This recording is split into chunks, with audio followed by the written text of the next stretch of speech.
இளைச்சுவார்ந்தார்கள் இங்கே பண்ணையார்களாக இருக்கிறார்கள். அவர்கள் எந்த அளவுக்கு இங்கே ஆதிக்கம் செய்யக்கூடியவர்களாக இருக்கிறார்கள் என்பதை வெண்மணி போராட்ட வரலாறு நமக்கு உணர்த்தி இருக்கிறது. அது இன்றும் நீடிக்கிறது என்பதுதான் இந்த திரைப்படம் சொல்லும் அரசியல். பண்ணை ஆதிக்கம் என்பது இன்றும் நீடிக்கிறது. அதிகார வர்க்கம் எந்த அளவுக்கு உழைக்கிற மக்களுக்கு எதிரான சக்தியாக இருக்கிறது. அவர்கள் காவல்துறை அதிகாரிகளாக இருக்கலாம், ஐஏஎஸ் பயின்ற வருவாய்த்துறை அதிகாரிகளாக இருக்கலாம், அமைச்சர்களாக இருக்கலாம். இந்த அதிகார வர்க்கம் எந்த அளவுக்கு உழைக்கும் மக்களுக்கு எதிராக, பாட்டாளி வர்க்கத்திற்கு எதிராக, பெண்களுக்கு எதிராக இருக்கிறது என்பதை இந்த திரைப்படம் விரிவாக பேசுகிறது. இந்த ஆதிக்கத்தையும் ஒடுக்குமுறையையும் சுரண்டலையும் எதிர்த்து போரிடுகிற போது எத்தகைய இடர்களை சந்திக்க நேரிடும், அந்த இடர்களை எவ்வாறு எதிர்கொள்ள வேண்டும் என்பதையும் மிக ஆழமாக விவாதிக்கக்கூடிய ஒரு படைப்பாக விடுதலை பாகம் 2 இருக்கிறது. தத்துவம் மிக மிக முக்கியமானது. அதாவது கொள்கை, கோட்பாடு என்று நாம் சொல்லுகிற அந்த கருத்தியல் என்பது ஒரு அமைப்புக்கு எவ்வளவு முக்கியத்துவம் வாய்ந்தது என்பதை இயக்குனர் வெற்றிமாறன் மிகச் சிறப்பாக பதிவு செய்திருக்கிறார். வசனங்கள் ஒவ்வொன்றும் இளைஞர்களை தட்டி எழுப்பக்கூடியவையாக, ஆழமாக சிந்திக்க தூண்டக்கூடியவையாக உள்ளன. தத்துவம் இல்லாத தலைவர்களால் ரசிகர்களை மட்டும்தான் உருவாக்க முடியும், போராளிகளை உருவாக்க முடியாது என்பதை அவர் யாரையும் மனதில் வைத்து சொல்லவில்லை. அது இயல்பானது, பொதுவானது, உலகம் முழுவதும் பொருந்தக்கூடியது. அது தமிழ்நாட்டுக்கு மட்டும் உரியதல்ல, அல்லது குறிப்பிட்ட சில கட்சிகளுக்கு சொல்லுகிற விமர்சனம் அல்ல. கோட்பாடு இல்லாத தனிநபர்கள் தன்னை பின்பற்றக்கூடியவர்களை போராளிகளாக வளர்த்தெடுக்க முடியாது.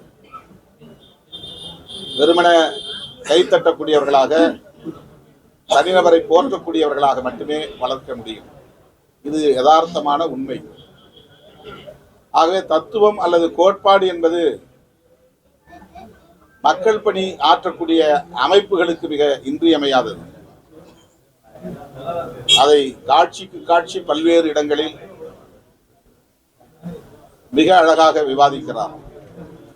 ஒருவேளை காவல்துறை என்னை கைது செய்து கொலை செய்யும் நிலை ஏற்பட்டுவிட்டால், நான் பலியாகும் நிலை ஏற்பட்டுவிட்டால், அதன் பிறகு தன்னுடைய வாழ்க்கை துணைவி அல்லது இணையர் என்ன செய்ய வேண்டும் என்பதை முன்கூட்டியே பெருமாள் என்கிற கதாபாத்திரத்தின் மூலம் இயக்குனர் வெற்றிமாறன் பேசுகிறார். என் கணவர் அல்லது என் குடும்பத்தை சார்ந்த தலைவர் என்று உரிமை கோரக்கூடாது. அப்படி உரிமை கோரினால் இந்த போராட்டத்தின் நோக்கம் சிதைந்துவிடும். ஆகவே என்னுடைய சாவு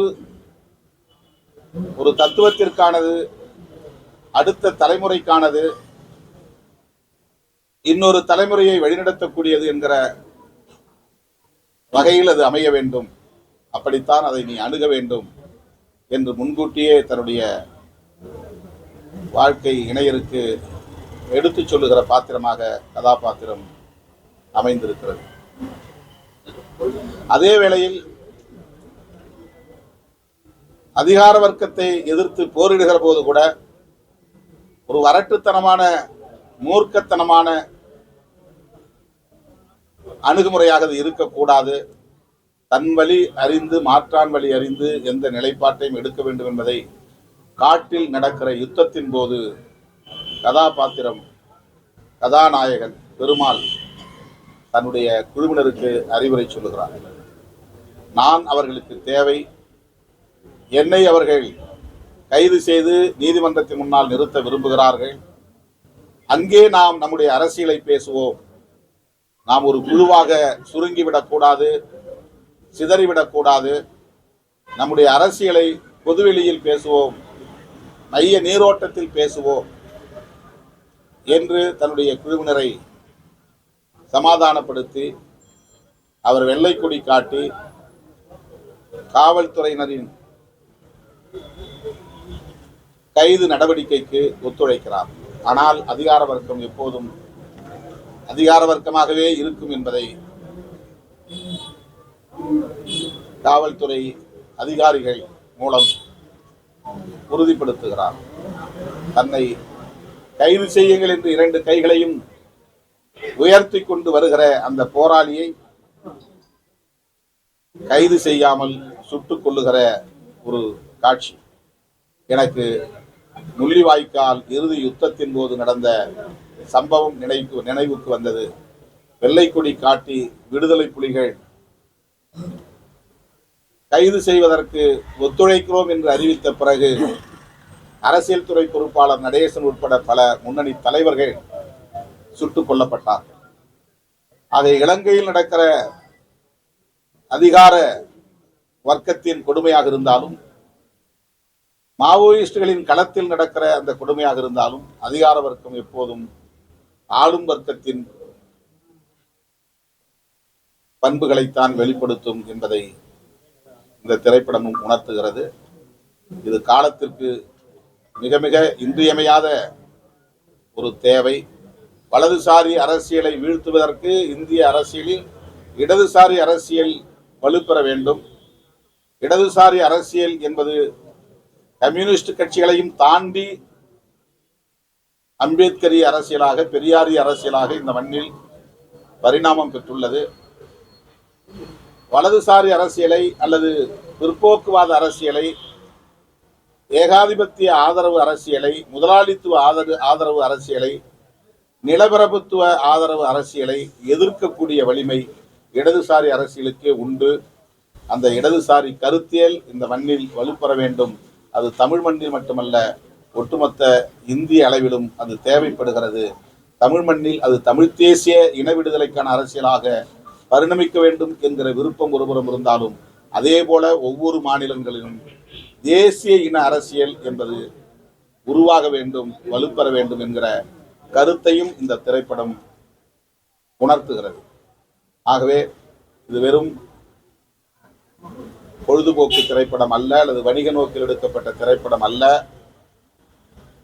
சமூக பொறுப்புணர்வோடு, கருத்தியல் புரிதலோடு, இளம் தலைமுறையினரை அரசியல்படுத்த வேண்டும் என்கிற வேட்கையோடு இயக்குனர் வெற்றிமாறன் அவர்களால் படைக்கப்பட்ட ஒரு மகத்தான படைப்பு விடுதலை பாகம் 2. இளம் தலைமுறையினர் ஒவ்வொருவரும் இந்த திரைப்படத்தை காண வேண்டும்.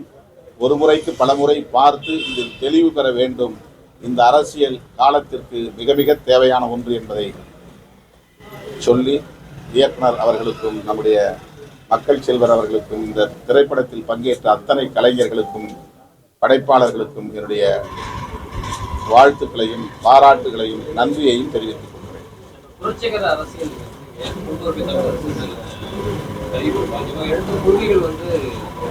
கையாண்ட வழிமுறை அதை ஒட்டியக்கூடிய ஒரு படமா இந்த படம் அதை ஒட்டியே ஒரு படமா இந்த ஆயுத போராட்டங்கள் அந்த மாதிரி எடுத்துக்கூடிய தலைவர்களுடைய கொள்கைகள் பார்த்தீங்கன்னா வீழ்த்தப்பட்டிருக்கு. இந்த சூழ்நிலையில இந்த திரைப்படம் எந்த அளவுக்கு இந்த கருத்துக்களை மக்களிடம் கொண்டு போய் சேர்த்து, ஏன்னா தோல்வியடைந்த ஒரு கருத்து கடந்த காலங்களில் கருத்து தோல்வியடைந்தது. தத்துவம் எப்போதும் தோற்றதில்லை. அதுவும் கம்யூனிஸ்ட் தத்துவம் என்பது தோற்றதில்லை. அதை கையாண்ட நபர்கள் அல்லது கையாண்ட முறை அல்லது கையாண்ட காலம் அல்லது இந்த கையாண்ட களம் அவற்றில் உள்ள பிழைகளால் அது தோல்வியை தழுவியிருக்கலாமே தவிர அந்த தத்துவம் ஒருபோதும் பிழையானதும் அல்ல, தோற்றதும் இல்லை. இந்த சூழ்நிலையில் இந்த திரைப்படம் அதுதான் வலதுசாரி அரசியல் இன்றைக்கு கொட்டமடிக்கிறது, மேலாதிக்கம் செய்கிறது, நாளுக்கு நாள் அது வலிமை பெற்று வருகிறது. இந்த சூழலில் இடதுசாரி அரசியல் என்பது, இடதுசாரி பார்வை என்பது, இடதுசாரி அணுகுமுறை என்பது மிக மிக இன்றியமையாத தேவை என்று நான் கருதுகிறேன். திருவண்ணாமலை மாவட்டம் மேல்மா கிராம மக்கள் உட்பட 11 கிராமங்கள் அரசு நிலங்கள், அவங்களால விவசாய நிலங்கள் அரசால கையகப்படுத்தப்பட்டது. சிப்காட் அமைக்கிறதுக்காக. இது மூலியமா அவங்க பல்வேறு கிட்டத்தட்ட 900 நாட்கள் மேலாக போராட்டம் நடத்திட்டு வராங்க. விடுதலை சிறுத்தைகள் கட்சி அவங்க சார்பா துணை நிக்குமா? இந்த திரைப்படம் மற்றும் மற்ற ஒரு கேள்வி இந்த திரைப்படத்தோட பொருத்தமான கேள்வி மட்டும் கேளுங்க, வேற அரசியல் கேள்விகள் வேண்டாம். கோட்பாடு இல்லாத தலைவர்களை வந்து ரசிகர்களை தான் உருவாக்குவாங்கன்னு சொல்லிருந்தீங்க. ஒரு காலத்துல கோட்பாடு இல்லாத தலைவர்கள் உருவாக்குறாங்கன்றீங்களா? யாரையும் மனதில் வைத்து இந்த வசனம் எழுதப்படவில்லை, இந்த திரைப்படம் படைக்கப்படவில்லை. அது முதல்ல தெளிவாக தெரிஞ்சுங்க. இது வந்து நான் முதல்ல சொன்ன உலகத்துக்கே பொருந்தக்கூடிய ஒரு கருத்து. உலகத்துல எந்த மண்ணில் யார் இயக்கம் உருவாக்கிறாலும் அவர்களுக்கு ஒரு கொள்கை அல்லது கோட்பாடு என்பது தெளிவுற இருக்க வேண்டும், அது உறுதியாகவும் இருக்க வேண்டும். அப்படி இருந்தால்தான் அவர்களால் நல்ல போராளிகளை உருவாக்க முடியும். அதுதான் அவருடைய கருத்து. விடுதலை வந்து அரசியல் பேசக்கூடிய படமாக இருந்திருக்கு, அரசியல் கருத்துக்களையும் நிறைய இருக்கிறாங்க. ஆனா இந்த படத்துல அரசியல் அமைப்புகளுடைய அடையாளங்கள் வந்து ரத்து செய்யப்பட்டிருக்காது. எதனால பர்பஸிவா ஏதாவது நம்ம இது பண்ணிருக்கோங்களா? சென்சாருடைய விடுதலை 1 இதுக்கு முன்னாடி எடுத்து நீங்க கர்ணன் போன்ற படங்கள் எல்லாம் அதோட இது இல்லாம இருந்துச்சு, அடையாளங்கள் தெரிய வந்த மாதிரி இருந்துச்சு. சென்சார் போர்டுல தான் சென்சார் போர்டு என்ன சொல்றாங்களோ அதை நம்ம செய்யணும். சார் சொன்ன மாதிரி வலதுசாரி அரசியலோட தாக்கத்தை சென்சார் போர்டு என்ன சொல்றாங்களோ அதை செய்யணும். வெற்றிமாறன் சார், இது உங்களுடைய இயக்குனரா உங்களோட கதையை வந்து பாத்தீங்கன்னா மக்கள்கிட்ட நல்லா சிறப்பா கடத்திட்டீங்க. அரசியல் கட்சிகள் இது பத்தி நீங்க வந்து அவங்க மக்கள் உங்கள போராட்டங்கள் அவங்க பல்வேறு போராட்டங்கள் நடத்திட்டு இருக்கிறாங்க. அந்த மேல்மா சொல்ற மாதிரி கிராமம் அரசியல் கட்சிகள் எவ்வாறு இது கூட அவங்க மக்களுக்காக இருக்க வேண்டும் என்று நீங்க நினைக்கிறீங்க? அரசியல் கட்சிகள் எப்படி மக்களோட இருக்கணும்? மக்களுக்காக இருக்கணும். அரசியல் அமைப்பு என்பது மக்களுக்காக இருக்கணும்னு நான் நினைக்கிறேன்.